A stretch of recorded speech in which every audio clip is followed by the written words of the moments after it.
After the Second World War, many countries of the world were getting free from the clutches of the British. Then the people of Iran came out on the streets against their own Shah to overthrow the monarchy that had been going on for years. Though Shah Mohammad Reza Pahlavi was ruling Iran, but the real game here was being played by Britain and the Soviet Union. The whole game was of power and oil. The profit from oil had blinded both the countries so much that they were ready to go to any extent for it. At that time, this business had become so profitable that even America could not stop itself from entering this game of power. The Iranian Revolution was the only revolution in the world where the people of Iran were determined to make their country a religious republic by removing the monarchy. While on one hand democracy was being established all over the world, on the other hand, a bloody struggle was going on for the establishment of Islam in Iran. This Islamic revolution in Iran changed West Asia forever. In the beginning of the 20th century, Iran was under the influence of the Islamic Revolution. There was rule of Qajar dynasty. No one was allowed to do anything in the country without the order of Shah. Fed up with such arbitrariness and dictatorship of the king, the people of the country had now become rebels. Slowly, people in Iran started uniting against Shah. They had only one demand from the king: that a parliament should be formed in Iran, and people should also have participation in power. Till that time, the number of Shia people was the highest among the people living in Iran, so the people there also wanted to make Shia the official religion of Iran. In such a situation, seeing millions of people united together, King Muzaffaruddin Shah got scared and accepted all the terms of the reforms. After Shah's approval, constitution monarchy started in Iran in 1906. Now the power of Shah in Iran had decreased. After the reform, Shia became the official religion of Iran, and a parliament was established there. The prime minister was also elected as the representative of the people. Although Shah still had dominance in Iran, but now he could not take any decision for himself. Shah had to go through the opinion of elected members and parliament. Iran was changing now, and finally, the glimpse of modern era was visible here, for which people had struggled. Although the heat of democracy and secularism had not yet reached Iran, but people were happy. Now they had their own rights. Peace was being established in Iran once again. But peace and constitutional reform could not last long in Iran. A few months after this reform, Muzaffaruddin Shah Qajar died on January 3, 1907, after which Muhammad Ali Shah Qajar became the new Shah of Iran in 1907. As soon as he took the throne of Iran, Ali Shah once again filled the future of Iran with darkness. As soon as he became the king, he abolished all the reforms accepted by Muzaffaruddin and refused to accept the constitution. He made the elected representatives and prime minister bunk and formed the Iranian parliament. Ali Shah, who was behaving arbitrarily in Iran, was under the blessings of Britain and Russia. Both the countries were helping Ali Shah in every way. The people of Iran were already very upset with foreign interference, and now this kind of behavior of Britain and Russia had further infuriated them. The people who had brought about constitutional reform in Iran once again got organized and started gathering in Tehran to remove the new Shah from the throne. Once again, a rebellion broke out in Iran. And once again the Shah had to leave his throne, but this time the rebels declared Shah's son Ahmed Shah Qajar as the new Shah of Iran. As soon as the new king was appointed, in 1909, the constitutional establishment in Iran was again somewhat stable, but Britain and Russia were still eyeing Iran. Due to the centuries-old enmity between Britain and Russia over Central Asia and Persia, both the countries wanted to maintain their dominance over Iran. They needed foreign concessions and their support under any circumstances. For this, a puppet government was needed in Iran, but due to the change of power in Iran, their hold had weakened, so now they were looking for such an opportunity to once again overthrow the government in Iran. The First World War had started in 1914. In this war, the powerful countries of that time were fighting against each other in two groups. After fighting continuously for 5 years, finally this war ended in 1919. The countries that won this war included Britain and Russia, but even after winning the war, Britain was in a bad condition. Due to spending excessive money on weapons, Britain had to suffer huge losses, due to which Britain needed a lot of money to strengthen its economy. Britain had its eyes on the huge reserves of oil and gas present in Iran. Earlier, Britain was earning a lot of money by selling Iranian oil, but due to the change of power, Britain did not have a monopoly on oil like before, so Britain started plotting to remove the government of Ahmed Shah Qajar from Iran, and in 1921, an army general of Iran itself. With the support of Reza Khan, a coup was carried out in Iran. After this incident, the Qajar dynasty ended forever in Iran, and Iran became a constitutional monarchy. Despite this coup, Majlis continued to refuse to accept Reza Khan as its Shah, but in 1925, the National Assembly appointed Reza Khan as the Shah of Iran. As soon as he became the new Shah of Iran, Reza Khan laid the foundation of the Pahlavi dynasty in Iran, and Reza Khan now came to be known as Reza Shah Pahlavi.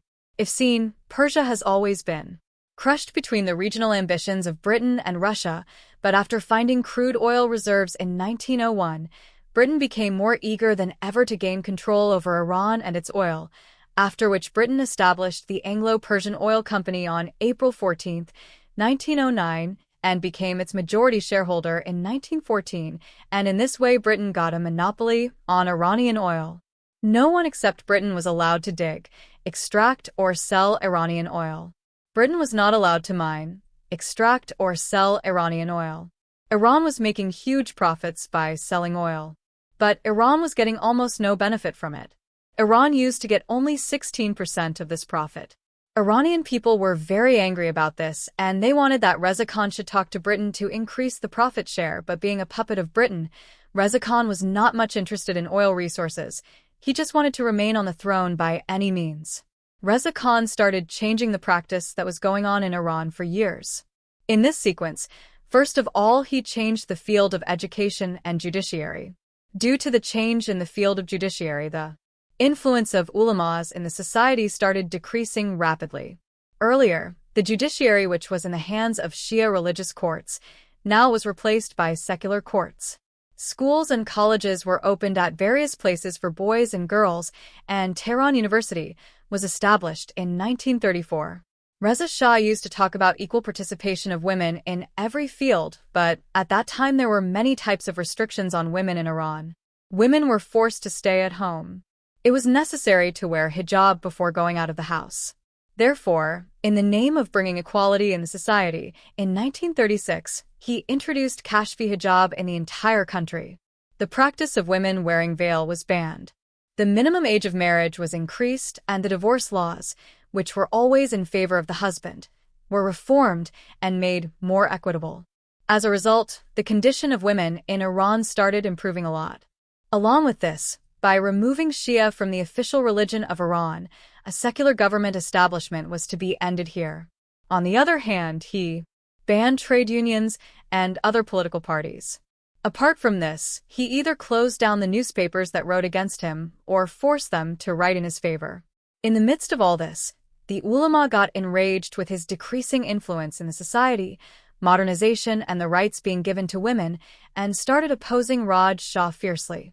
But Raj Shah, intoxicated with power, was not affected by this, and with the help of Britain, he suppressed all the voices raised against him and made them follow the orders of Britain. Reza Shah also wanted to reduce the influence of Britain and Soviet on Iran, due to which he started trading with Germany in the 1930s, and by 1938 Germany had become Iran's largest trading partner. A year later, in 1939, the Second World War started, and again the powerful countries of the world were face to face with each other. In this war, the Soviet Union, Britain, and America were involved in the war against Germany. Both the Soviet and Britain had their eyes on Iran's oil resources, who wanted to ensure that Germany could not buy them and use them for its profit. Britain was afraid that Iran's Abad refinery should not fall into the hands of the Germans because the Allied powers wanted to use Iranian oil for themselves in World War II. Apart from this, Iran's strategic location was also very important for the Allied powers. In this war, the Allied nations wanted to deliver American weapons to the Soviet Union through Iran. The Soviet Union and Britain were not ready to be negligent about the safety of these weapons, so the situation was handled very carefully. Taking it seriously, Britain asked Reza Shah to expel all Germans living in Iran from the country, but the Shah flatly refused to do so. Not agreeing to Britain cost the Shah heavily, and he also lost his throne in 1941. However, after Reza Shah, his own son Mohammad Reza Shah was made the new Shah of Iran. As soon as he took over the throne, Mohammad Reza Shah removed the Kashfi hijab imposed by his father and gave women the freedom to wear clothes of their choice. Now, more economic activity had started taking place in Iran than before. The ban on the press and the formation of political parties was lifted, due to which many political parties started being formed in Iran, including the British-supported National Party and the Soviet-supported Communist Party Ayatollah Party. But even now the constitution reform was in force in Iran. The only difference was that only the supporters of the Shah became the prime minister and other representatives. There was a lot of opposition among the people of Iran to this. The public wanted to elect the prime minister through fair elections. Seeing this growing anger of the people, the Shah was forced to elections had to be held in Iran in 1951. After this election, Mohammad Mossadegh was made the prime minister of Iran on April 28, 1951. As soon as he became the prime minister, Mossadegh nationalized all the oil resources of Iran, due to which Britain's hold on Iran's oil resources was over. Britain, angry with this, imposed economic sanctions on Iran and went to the International Court of Justice regarding this matter. However, the decision of the court in this matter spread happiness in Iran and Mossadegh became a national hero. But Britain did not like this at all and started planning to remove Mossadegh from the post of prime minister. Mossadegh was also aware of Britain's conspiracy, after which he declared Britain an enemy country in October 1952 and broke all diplomatic relations with it. It was difficult for Britain to handle this issue alone, so Britain's Prime Minister Winston Churchill requested American President Harry S. Truman to start a military operation in Iran. Churchill asked for help to remove Mossadegh, but America did not support Britain in this plan. However, Churchill did not have to wait for long, and soon in 1952 elections were held in America, and Dwight D. Eisenhower became the new president of America. As soon as the government changed, America's stance regarding Iran also changed. America gave the responsibility of removing Mossadegh to its agency CIA in collaboration with British agency MI6. CIA took the first step to fulfill its objective on August 15, 1953, but CIA failed miserably in the first attempt, and the coup could not be done. Due to this failed attempt of CIA, Shah had to leave the country and flee to Italy. But due to the next action of CIA, Mossadegh was arrested and removed from power on August 19, 1953. In this way, thanks to British America, Mohammad Reza Shah again became the Shah of Iran, and once again, he chose the prime minister of his choice. However, Reza Shah had now understood well that Iran cannot be ruled without development, but he had to do something. This time he got the throne of Iran at the mercy of America, so he had to do everything as per the instructions of America. With the increase in American influence, the influence of Soviet Union in Iran had reduced considerably. Now America had taken its place. In 1957, with the help of American and Israeli intelligence agency, Shah created a secret police organization of national security and information to suppress the voices raised against him. With the help of this secret police, Shah ruthlessly suppressed those who spoke against him, due to which this secret police became a symbol of fear within the Iranian society. People started feeling that Shah is now engaged in making Iran a colony of America. By 1960, the number of rebels of Shah had increased considerably. To reduce this rebellion and to woo the farmers and middle class, Shah implemented the White Revolution in 1963 to do aggressive modernization of Iran. Through this revolution, Shah wanted to make Iran a global power. This led to a lot of development in Iran, and this idea of Shah proved to be a masterstroke. He established land all over Iran. Reforms were done, and all the forests were nationalized. The development of factories and infrastructure started increasing everywhere. Apart from this, the oil industry was also growing rapidly. Due to the increase in Iran's share in the income from oil, Iran's economy also started becoming strong. During this time, Mohammad Reza Shah also started doing many things in the interest of the women of Iran. He not only gave women the right to vote but also opened many schools and colleges to educate women. Now boys and girls could sit together and study. In this way, Shah westernized Iran rapidly. The conservative people of Iran did not like it at all. They started accusing Shah of ruining the culture of Iran. Orthodox Muslims still wanted rule according to Islam in Iran, but the people opposed only giving rights to women and westernizing Iran.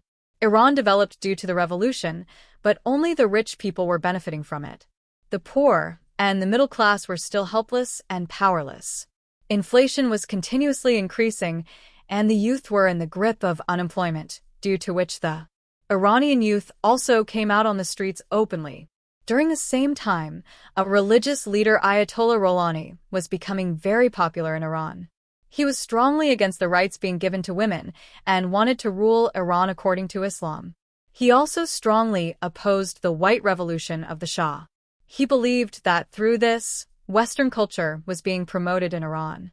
Apart from this, Khomeini also accused the Shah of misusing power and in 1963 issued a manifesto against the Shah's plans, which also included the signatures of 8 other religious scholars. Since the number of Shia Muslims was high in Iran, the number of his supporters also started increasing suddenly in a short time. In this way, Khomeini was becoming a cause of concern for Mohammad Reza Shah and Prime Minister Hassan Ali Mansour. Therefore, he was arrested and sent to jail. After some time, when he came out of jail, he was expelled from Iran. He was forced to go to the neighboring country Iraq, but even there he did not sit quiet and kept in constant touch with the people through interviews and speeches. He said that he was going to Iran under Walayat Faqih. They will rule over the country, due to which the country will be ruled by God, in which the people who know Islam will play the role of guardianship by becoming messengers of Allah. In this way, the difference between rich and poor will end in the country, and at the same time all people will be seen with the same eyes. This theory of Khomeini worked. People became his staunch supporters, and he became more popular in Iran than before. But this popularity of his did not go down well with the ruler of Iraq, Saddam Hussein. Due to this, Khomeini was expelled from Iraq after a few years. Meanwhile, the Shah's arbitrariness in Iran was not stopping. Actually, in 1971, the Persian Empire was about to complete its 0 years. To make this event memorable, the Shah organized a very big function. His advisors suggested to organize the function in Tehran itself and reduce expenses. But the Shah organized the function in the desert far away from Tehran at a place where the tomb of the first emperor of the Persian Empire, Cyrus, was located. Money was spent, like water, to beautify the place of celebration. To reach that place, a lot of money was spent. 600 kilometers of new roads were built for the party. Tents were decorated with silk. Utensils and chefs were brought from Europe. This party lasted for 3 days and guests from all over the world came. This party was so grand that many foreign magazines named it the world's most expensive party. According to an estimate, Shah had spent $100 million on this party, whose value is 55,000 crores today. Due to this huge expenditure, Shah had to face heavy opposition from the press and people. But Mohammad Reza Shah, who was drunk on power, was not affected by these protests. Rather, by 1975, he put all his opposition leaders in jail. All political parties except his own were banned. Censorship was imposed on the media. This continued in Iran for about 2 years. Whoever spoke against Shah was put in jail. People were getting angry with this dictatorship, and the result was that in 1977 people came out on the streets against Shah. Protests against the government started happening everywhere. University students participated in the protests with great enthusiasm. They started raising slogans against the government and the Shah. Meanwhile, a big incident happened in Iran. On October 23, 1977, Ruhollah Khomeini's elder son Mustafa Khomeini died mysteriously. The protester alleged that Mustafa had been killed by the Shah. This incident infuriated the people. Mourning ceremonies were organized in his memory at many places. After this, people united and started speaking against the Shah with even more strength. On January 7, 1978, an article titled Iran and Red and Black Colonization was published in the Iranian newspaper Atila 8, in which Khomeini was targeted, and he was even called a British agent and a mad Indian poet.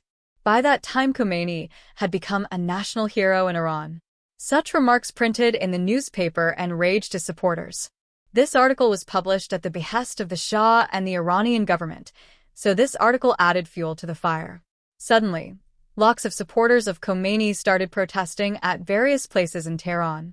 The crowd tried to surround the Shah's house as well, but the security forces forcefully started driving away the crowd from there, due to which the people who were peacefully protesting suddenly became aggressive.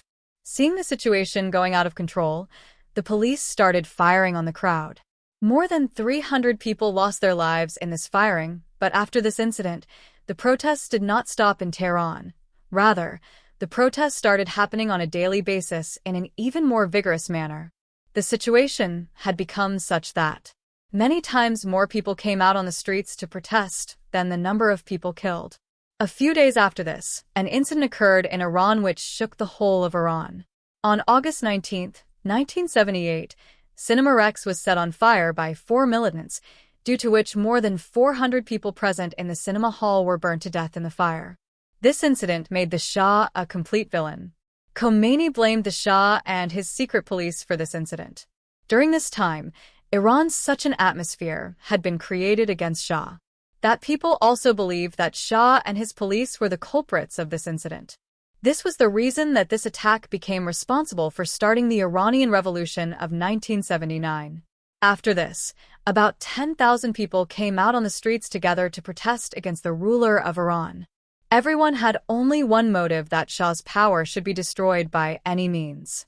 Everyone was shouting the same slogan, that Shah, who is guilty of this incident, should also be burnt. Somehow people were controlled, but on the next month, on September 4th, it was the festival of Eid, due to which a crowd of lakhs could easily gather at one place. So on this day, people planned to do such a protest which would shake Shah's power. According to the plan, on this day, about 5 lakh people joined the movement together in the field and raised slogans against Shah. Also, for the first time, people requested Khomeini to return to Iran. Seeing such a demonstration on the day of Eid, Shah was shocked and he got scared. Immediately after this incident, on September 8th, Shah organized a protest in Iran.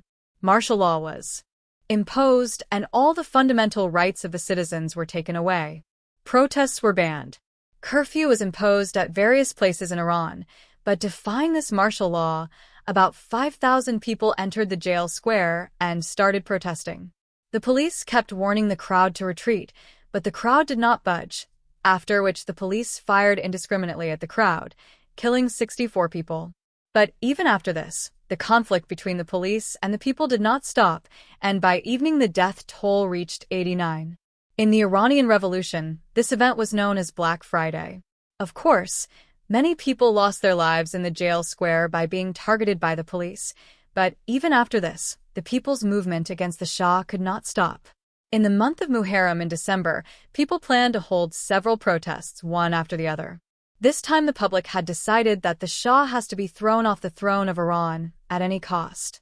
Lakhs of people were again on the streets. This time the protests lasted for months, which the police had to control. The police tried hard, but the police was tired of suppressing the protests that were going on for many years, and its morale was down. However, during this time also America was fully supporting the Shah. America had also announced to give military support to the Shah if needed, but instead of getting scared of America's military support, people got even more angry. People started burning American flags at many places and shouting slogans like "Shah is the U.S. puppet, down with the Shah."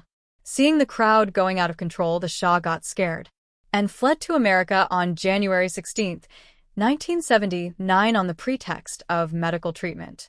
As soon as the Shah left the country, a wave of happiness ran among the people. The people of Iran were so happy that soon all the things related to the Shah were broken and reduced to dust. The very next month, in February 1979, Khomeini finally returned to Iran after 15 years. Lakhs of people were standing on the streets to welcome him. Khomeini was welcomed like a king in Iran. The lakhs of people gathered on the streets were so crazy for him that the crowd was not able to control itself. As soon as he returned to Iran, Khomeini toppled the Shah's throne. He removed the prime minister appointed by him and also removed him. In this revolution of Iran, there were people from left-wing and moderate groups who wanted to bring democracy in Iran by removing the dictator government of Shah. So that these people do not become a thorn in the side in future, Ayatollah Khomeini gradually removed them from his path after some time. After this, in 1979, voting was done to make a new constitution in Iran. More than 98% votes were cast in favor of the new constitution, under which Iran was declared an Islamic Republic. Now, under this constitution, it was announced to establish election parliament and president in Iran. Above all, the post of a supreme leader was created, which was going to be the most powerful in Iran. The position of the supreme leader was given so much power that it could overturn any decision taken by the parliament and the president and could make a person of his choice the justice of the Supreme Court and the chief of the army. Ruhollah Khomeini himself had all these powers. Under the new constitution, he became the first supreme leader of Iran, and it was announced that Iran would be governed by Sharia law, and, to maintain it forever, the Islamic Revolution Guard Corps, IRGC, was formed. Its main job was to provide security to the supreme leader and to maintain this constitution forever in Iran. If seen, from then till today, Iran has remained an Islamic republic and the government is still being run according to Sharia law.